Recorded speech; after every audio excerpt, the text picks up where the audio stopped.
Non, sérieusement, ce chapitre était juste magistral, les gens. Et si vous n'aimez pas ce chapitre, si vous n'avez pas aimé un minimum Escanor et Meliodas, sérieusement, alors je peux rien faire pour vous, franchement. Je peux rien faire pour vous, retournez lire... J'allais dire Naruto, je sais pas pourquoi. Mais bordel de merde, lisez Nanatsu no Taizai, s'il vous plaît.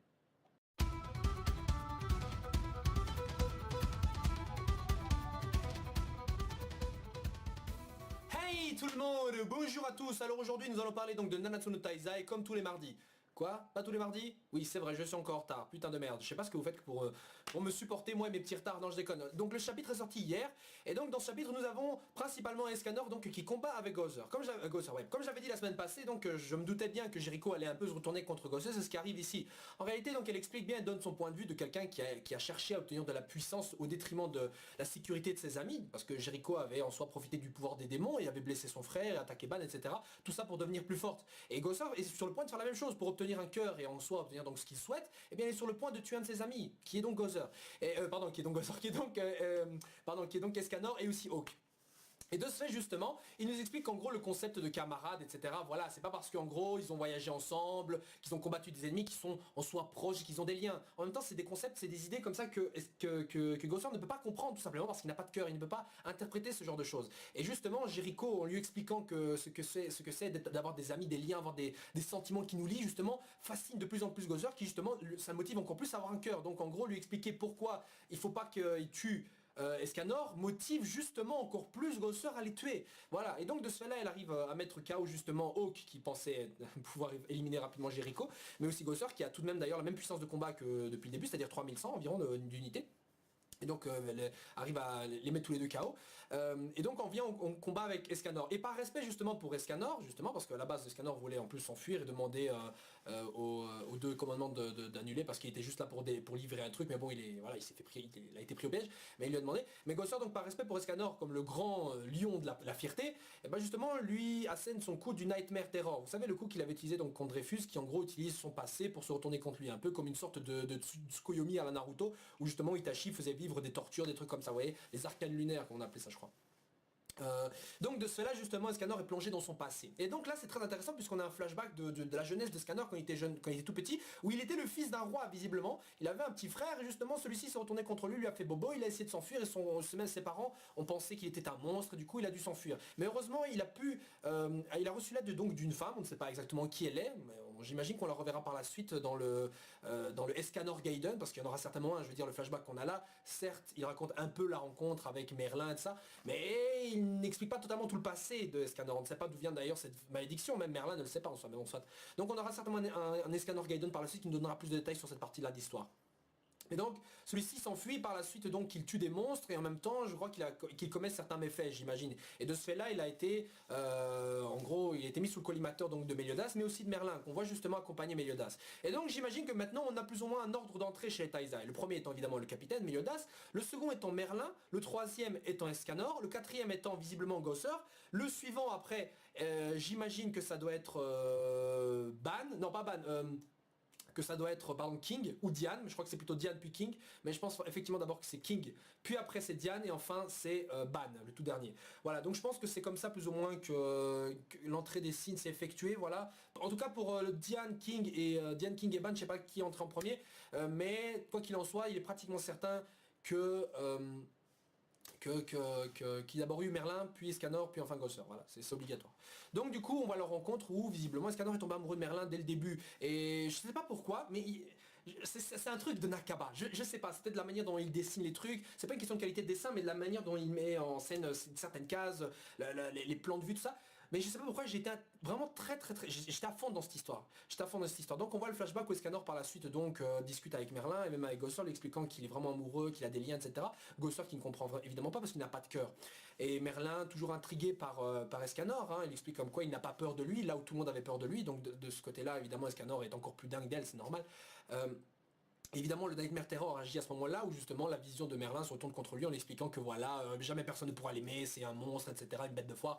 Voilà, le genre de truc classique de ce côté-là qu'on pourrait s'attendre dans d'autres mangas.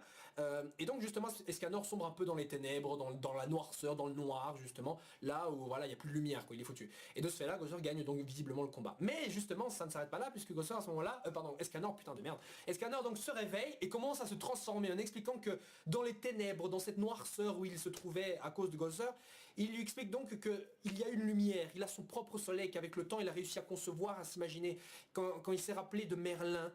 Pour lui, Merlin est son soleil. Pour lui, Merlin est son soleil, sa lumière. Et en fait, ça c'est le soleil de Escanor qui a fait que celui-ci arrive à se transformer. Vous allez me dire, ça a l'air bullshit comme ça. Et ben je sais pas pourquoi, ça passe. Je sais que ça va faire genre putain mais pourquoi tu dis rien là alors que dans le truc genre Naruto t'aurais certainement gueulé ou je sais pas quoi. Mais en fait non, ça passe. La manière dont c'est présenté, la manière dont c'est expliqué où c'est assez on va dire parce qu'on n'a même pas de véritable précision concernant la transformation des scanners. On sait que quand le soleil se lève, voilà il se transforme. Mais il n'est pas question par exemple de rayons de soleil. Donc c'est peut-être plus une sorte de concept ou quoi. Parce qu'en soi la divinité liée par exemple au trésor sacré de Scanner est un soleil. Et le trésor sacré a été créé après Escanor. C'est-à-dire qu'en gros Escanor avant même d'avoir ce trésor sacré qui est en rapport avec le soleil se transformait quand même avant. Et puis Merlin elle-même ne sait pas comment s'explique visiblement son pouvoir, c'est juste qu'il apparaît au lever du soleil en grande partie ou un truc comme ça, je crois. Mais je pense qu'il est possible de se dire que quand Escanor voit l'espoir, ce qui est vraiment ici référence de espoir en tant que soleil, lumière, Merlin. Donc peut-être que quand Escanor voit de l'espoir, là où lui est tout le temps, mais tout le temps lâche, il a peur, il croit qu'il va mourir, mais quand un personnage comme lui arrive à sentir de l'espoir, il se transforme. Donc je pense que c'est peut-être ça le truc. Quand justement Escanor voit le soleil, il pense qu'il va se transformer et donc il regagne de l'espoir et là bam, il se transforme. Ou d'un autre côté, c'est encore une fois, c'est genre quand un personnage, quand Escanor qui a cette malédiction d'être un lâche, d'être un faible total, quand il arrive d'une manière ou d'une autre à trouver un peu d'espoir, à prendre un peu de courage, eh bien ça crée en lui cette transformation. Voilà. Peut-être. Et donc de ce fait-là, justement, le courage, la lumière qu'il a eu cette fois-ci, c'est la vision de Merlin, alors qu'il était perdu, etc. Son amour pour Merlin l'a transformé. Vous voyez ce que je veux dire? Je sais pas, c'est assez vague, tout ça, mais je pense qu'on aura plus de détails la semaine prochaine. Mais en tout cas, à la fin, donc, il se transforme, et là, direct, putain, je vais te punir, toi, le signe qui s'amuse à jouer avec le cœur des gens. Oh là là. Ah putain, mais dès que je vois Escanor se transformer, ça le fait. Parce qu'en même temps, je m'attache un peu à ce personnage qui en soi est faible, il a peur et tout, mais qui d'un côté, il renferme une partie de lui qui est... Putain, mais c'est Broly, quoi, c'est Broly. Voilà, ça me rappelle ça, mais évidemment, c'est plus que ça. Et de toute façon, Merlin et Escanor, c'est un petit duo. En soi, on les a rarement vus ensemble, on les a vus parler que quelques fois, et encore, c'était surtout dans les Vampires d'Edinburgh qu'on les a vus parler. Mais d'Édimbourg ou d'Edinburgh, je sais pas comment ça se prononce. Mais dans tous les cas, j'aime bien les voir. Et je sais pas pourquoi, je les trouve bien plus charismatiques et bien plus crédibles comme soi-disant couple qu'un Sakura et Sasuke dans Naruto. Je vous jure, je vous jure, je vous jure. Je vois plus d'alchimie entre ces deux-là que Sasuke et Sakura. Je vous jure. Bon, j'exagère. Non, non, en fait, j'exagère même pas. Je vous jure, c'est mon ressenti. C'est mon ressenti dans ce manga, putain. C'est pour ça que j'adore cette... J'allais dire cette merde, mais merde, c'est pas dans le sens péjoratif. Parce que là, franchement, j'ai kiffé ce chapitre. Bref, en tout cas, du côté donc des commandements, en tout cas on a une petite discussion entre eux, d'ailleurs il y en a un qui essayait d'ailleurs de deviner ce que voulait, à quoi pensait Meliodas, à un moment donné où Scanner demandait justement à celui-ci ouais qu'est-ce que je dois faire capitaine et tout, et justement il y avait un commentaire, je crois que c'est Delors qui il disait ce putain de bâtard il a une poker face de malade, on sait pas lire ce qu'il a, enfin on sait pas lire ses sentiments, et c'est vrai que quand tu regardes Meliodas il est toujours là. Tu sais pas savoir à quoi il pense, et je trouvais ça trop marrant personnellement. Bref, donc du coup Gloxinia et Dolor sont toujours là en mode stand-by et observent le combat. Mais je pense qu'évidemment au chapitre suivant, Gosser va prendre vraiment plein dans la gueule, vraiment beaucoup de coups dans la gueule. Mais s'il y a un Gaiden qu'on doit bientôt voir, c'est certainement celui de Gosser. C'est obligé. Selon la suite logique, on a eu d'abord celui de Ban, le dernier entrée, puis celui de King, l'avant-dernière entrée, puis celui de Diane, c'est leur entrée avant King, peut-être, visiblement. Ensuite, mais je pense que c'est l'inverse parce qu'au moment où King, enfin au moment où le Gaiden de King s'est terminé, il a été condamné, donc je pense que c'est King d'abord. Mais bon, pour le bien de l'histoire, j'imagine qu'ils ont foutu d'abord celui de King puis celui de Diane alors que Diane est entré après King. Mais bon, voilà, je chipote en fait. Mais dans tous les cas, je pense que le prochain est obligatoirement Ghost. Obligé, parce qu'en fait le mec il est vraiment au centre de tout, et puis cet arc-ci ça traite des démons. Donc c'est un peu logique que l'arc suivant, l'arc suivant qui sera certainement contre les déesses, je suis prêt à le parier, ce sera contre les déesses, mais si on termine l'arc des démons, l'histoire de Gosser se termine puisqu'il est lié aux démons vu qu'il était un commandement avant, son histoire va pas traîner en longueur sur deux arcs. Donc quand on aura son Gaiden, ce sera certainement dans pas longtemps, ce sera certainement le prochain, pardon. Voilà, donc le chapitre se termine là-dessus. D'ailleurs une petite news, au fait on aura des épisodes, donc 4 épisodes spéciaux d'ailleurs concernant donc Nanatsu no Taizai qui vont sortir je crois cet été-ci ou bientôt, je sais pas. En attendant donc la sortie de la saison 2 qui sortira certainement je dirais fin de l'année, vraiment fin d'année. Et donc j'ai vraiment hâte de voir tout ça, c'est des petites histoires qui ont été faites par Nakaba lui-même et quand on voit le design de certains persos, ça se déroule visiblement avant le début de la saison 2 et à la fin de la saison, après la fin de la saison 1. Donc j'imagine que ce sera des petites histoires de Taizai sur Lyonesse, etc. avant la suite de leurs aventures, un truc comme ça. Et je pense que ça va être très marrant parce que Nakaba il est doué pour faire rigoler je trouve dans l'anime, surtout dans ces petits omake, vous savez le AV numéro 2 de Nanatsu no Taizai, plein de petites histoires comme ça. En soit c'est des adaptations des omake, donc des petites histoires marrantes si vous voulez, qui a souvent la fin des tomes de Nanatsu no Taizai, c'est pour ça qu'il faut acheter les mangas, il peut uniquement lire les scans les gens, je vous jure.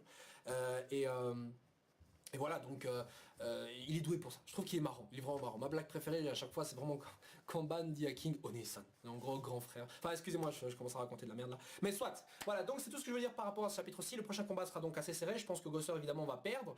Mais tout de même, pour le bien de l'histoire, je crois que Escanor devrait perdre. Voilà, parce que d'un côté, ça permettra à celui-ci de pas trop voler la vedette, parce que point où on en est, il pourrait éclater Gloxinia et, et Dolor tout seul, je pense. Enfin, soit, mais bon, il aurait peut-être du mal, mais en tout cas, il les exploserait. Donc, je pense qu'il serait plus intéressant de mettre Gosser en avant, surtout que celui-ci a plusieurs mystères, et que voilà, il y a toute une stratégie du côté donc du frère du roi, donc de Denzel pour contrer, capturer Gosser. Donc je pense que pour le bien de l'histoire, il est plus intéressant de mettre Gosser en avant, hein, de le mettre plus loin et tout, surtout que celui-ci, on voit que sa puissance n'a pas progressé. Et certains disaient qu'en fait, en récupérant un cœur, peut-être que Gosser récupérera sa puissance de démon, etc. Ce qui est possible, hein, allez savoir. En soi, c'est une poupée, Gosser, mais on sait qu'il appartient au commandement. Est-ce qu'il est devenu une poupée après, ou est-ce qu'il était déjà une poupée avant, etc. Ça, franchement, ça va voir. Surtout que le Absolute Cancel de Merlin n'arrive pas à annuler le puissant sort, justement, sur le corps de, de Gosser, en mettant Absolute Cancel sur Gosser, il se transforme juste en poupée. Donc du coup, il peut pas... C'est-à-dire que si le pouvoir n'a agi qu'en partie sur Gosser, le transforme en poupée, si le pouvoir agissait totalement, qu'est-ce qui adviendrait de Gosser? Il cesserait d'exister ou il perdrait toute sa vie? Ou j'imagine qu'en gros, en fait, il redeviendrait une poupée, mais définitivement. Donc ça sous-entendrait que Gosser à la base était vraiment une poupée, que par exemple le roi des démons a animé, a donné un cœur et a transformé en démon, quoi, un truc comme ça. Voilà, bon, sur ce légende, donc on se retrouve la semaine prochaine pour le prochain chapitre de Nanatsu no Taizai. Je vous ai donné mon ressenti ici. Donc comme j'ai dit, je pense que Escanor a dominé le combat, mais d'une manière ou d'une autre, Gosser va gagner, je pense. Je pense que c'est vraiment ça qui va se passer. Voilà, sur ce légende, donnez-moi votre avis, votre prédiction sur le victoire, le vainqueur donc de ce combat. Votre avis sur ce petit duo Escanor Merlin, que pensez-vous de l'histoire d'Escanor? Est-ce qui vous intéresse? Est-ce que ce chapitre vous a plu? Est-ce que vous voulez voir plus de Merlin, plus d'Escanor? Surtout que je me demande où est Merlin. C'est vrai que j'y avais pas pensé, mais où se trouve cette chippie? Allez, excusez-moi, ciao ciao.